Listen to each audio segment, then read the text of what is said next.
Aujourd'hui, nous allons voir la défense de la foi contre les Ariens, le rôle de Saint-Hilaire. Nous allons découvrir en ce jour le rôle de rempart de la foi joué par l'un des plus illustres évêques de l'histoire de France, Saint-Hilaire. Restituons le contexte dans lequel Saint-Hilaire exerce son ministère d'évêque. Un siècle marqué par l'hérésie arienne qui recouvre toute l'Europe. Mais qu'est-ce que l'hérésie arienne? Rappelons d'abord ce qu'est une hérésie. C'est tout simplement une erreur sur la vraie foi. C'est la raison pour laquelle le Christ a promis à Pierre et aux apôtres l'assistance très spéciale de l'Esprit Saint pour sauvegarder le dépôt de la foi et la défendre contre toutes les erreurs qui la mettraient en péril. Si on parle d'hérésie arienne, c'est parce qu'un prêtre d'Orient, Arius, remettait en cause un point central de la foi catholique, la foi en la divinité du Christ. En réalité, au moment où Arius a commencé à propager cette erreur, le dogme de la divinité du Christ n'avait pas encore été solennellement affirmé. Arius, théologien d'Alexandrie au début du IVe siècle, affirmait que Jésus n'était pas vraiment Dieu, seulement un homme aux grandes vertus morales, mais pas le Fils de Dieu, venu s'incarner. Une telle erreur était particulièrement grave, car seul le Fils de Dieu, en s'incarnant, c'est-à-dire en devenant vraiment homme, sans jamais cesser d'être Fils de Dieu, pouvait nous sauver du péché et de la mort. C'est cela que le prêtre Arius remet en cause. Cette erreur a été condamnée expressément par le premier concile œcuménique de l'histoire de l'Église, le concile de Nicée en 325. Les premières années de l'Église furent très mouvementées et même agitées à l'extérieur de l'Église comme à l'intérieur. À l'extérieur, avec les dures persécutions de la part de ceux qui ne comprenaient pas les chrétiens. À l'intérieur, parce que la compréhension ou l'expression de la vraie doctrine chrétienne se fit d'une manière douloureuse. Certains évêques furent déposés, d'autres excommuniés et même exilés. C'est dans ce climat que Saint-Hilaire de Poitiers se révéla un très courageux défenseur des vérités de la foi catholique. Devant la menace des hérésies, il se montra habile et déterminé pour défendre la vraie foi de l'Église. Et cela lui a valu le titre glorieux de Père de l'Église. Tout au long de sa vie, il prêcha et écrivit pour défendre l'Église contre les hérésies qui menaçaient sa survie, surtout l'hérésie de l'arianisme. Benoît XVI le montre très bien dans l'audience qu'il a consacrée à Saint-Hilaire le 10 octobre 2007 et que nous allons citer largement. Nous ne disposons pas, écrit Benoît XVI, d'informations certaines sur la plus grande partie de la vie d'Hilaire. Les sources antiques disent qu'il naquit à Poitiers, probablement vers l'année 310. Issu d'une famille aisée, il reçut une solide formation littéraire, bien évidente dans ses écrits. Il ne semble pas qu'il ait grandi dans un milieu chrétien. Lui-même nous parle d'un chemin de recherche de la vérité qui le conduisit peu à peu à la reconnaissance de Dieu créateur et du Dieu incarné, mort pour nous donner la vie éternelle. Baptisé vers 345, il fut élu évêque de sa ville natale, autour de 353-354.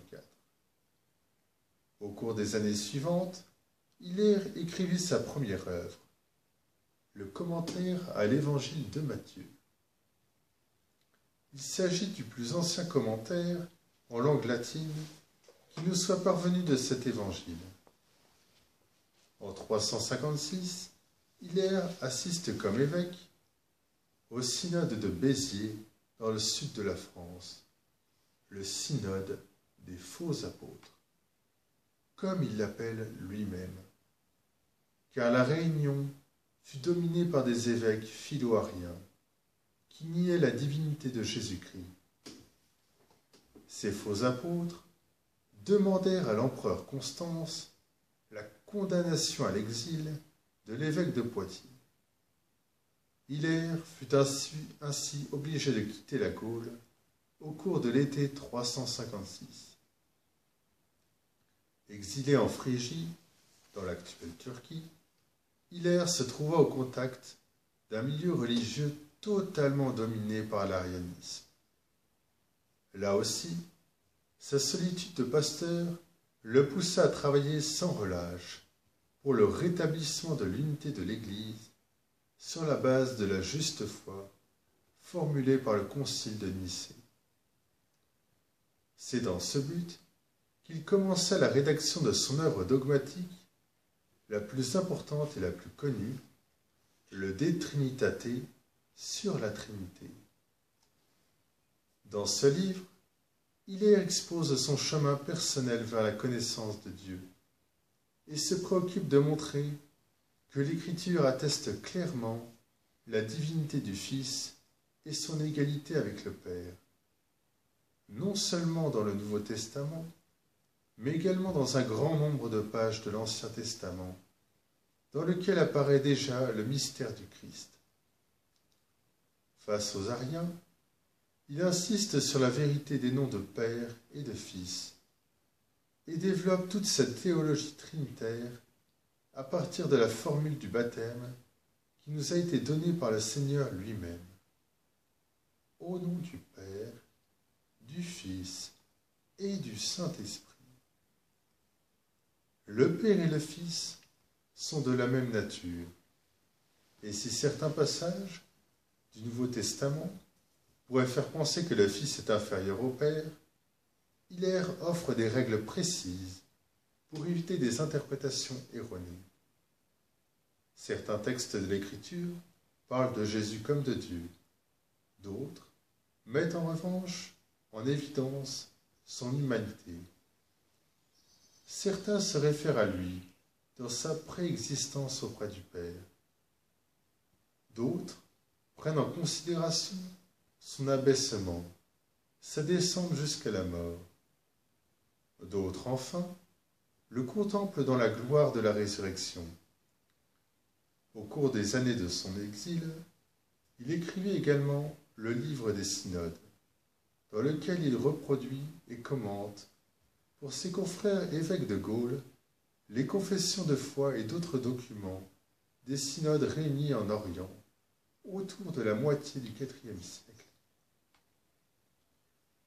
Toujours ferme dans son opposition aux ariens radicaux, saint Hilaire montre un esprit conciliant à l'égard de ceux qui acceptaient de confesser que le Fils était ressemblant au Père dans son essence, naturellement, en cherchant à les conduire vers la plénitude de la foi de Nicée, selon laquelle il n'y a pas seulement une ressemblance, mais une véritable égalité du Père et du Fils dans la divinité. Cela aussi me semble caractéristique. C'est toujours Benoît XVI qui parle. L'esprit de conciliation qui cherche à comprendre ceux qui n'y sont pas encore arrivés et qui les aide avec une grande intelligence théologique à parvenir à la plénitude de la foi dans la divinité véritable du Seigneur Jésus-Christ. En 360, Hilaire put finalement revenir dans sa patrie après son exil, et il reprit immédiatement l'activité pastorale dans son église. Mais l'influence de son magistère s'étendit de fait bien au-delà des frontières de celle-ci. Un synode, tenu à Paris en 360, reprend le langage du concile de Nicée. Certains auteurs antiques pense que ce tournant antiarien de l'épiscopat de la Gaule a été en grande partie dû à la fermeté et à la mansuétude de l'évêque de Poitiers.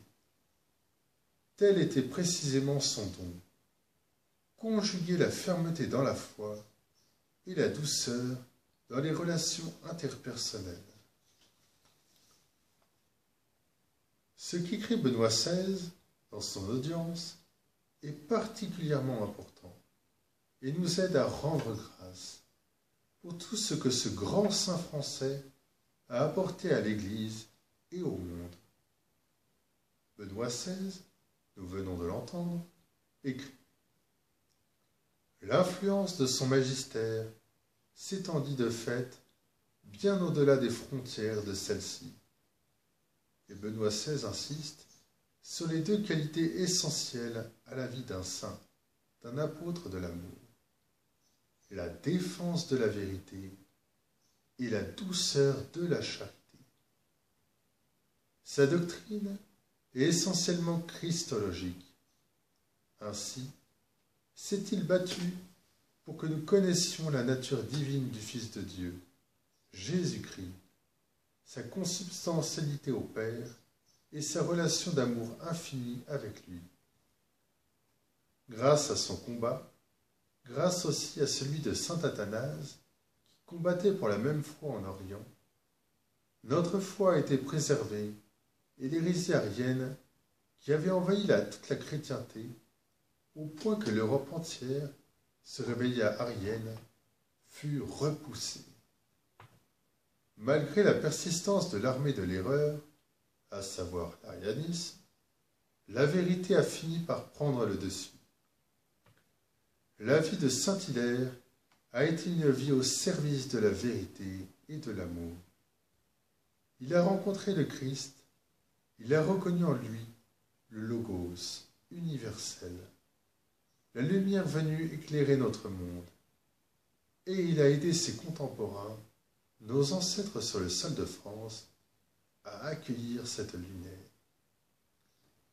Hélas, depuis plus de 2 siècles, nous avons préféré privilégier nos petites lumières, notre petite raison humaine, fermée à l'amour, à la grande lumière, à la grande raison divine remplie d'amour. Celui-ci est mon Fils bien-aimé. En lui, j'ai mis tout mon amour. Écoutez-le. Ce sont les paroles de Dieu, le Père, témoignant de son Fils unique au moment de la transfiguration. Ce sont des paroles qui ont certainement touché le cœur de saint Hilaire.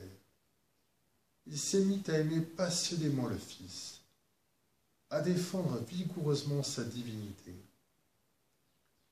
Il l'a écouté et il a aussi été touché par les paroles de Jésus dans l'Évangile. Père, je te bénis d'avoir caché ce mystère aux sages et aux intelligents et de l'avoir révélé aux tout petits. Si saint Hilaire est pour toujours un grand saint de l'histoire de France et de l'histoire de l'Église, c'est parce qu'il a gardé tout au long de sa vie ce cœur de tout petit. En ce jour de notre grande neuvaine de semaine, demandons-lui la grâce de garder, nous aussi, ce cœur d'enfant qui nous permettra de croire fidèlement et fermement à la divinité de Jésus et qui nous aidera à défendre notre foi contre toutes les attaques. Benoît XVI terminait son audience en nous rapportant une prière de saint Hilaire que nous pouvons faire nôtre. Fais, ô Seigneur, que je reste toujours fidèle à ce que j'ai professé dans le symbole de ma régénération. Lorsque j'ai été baptisé dans le Père, dans le Fils et dans l'Esprit Saint, fais que je t'adore, notre Père, et en même temps que toi, que j'adore ton Fils. Fais que je mérite ton Esprit Saint, qui procède de toi à travers ton Fils unique. Amen.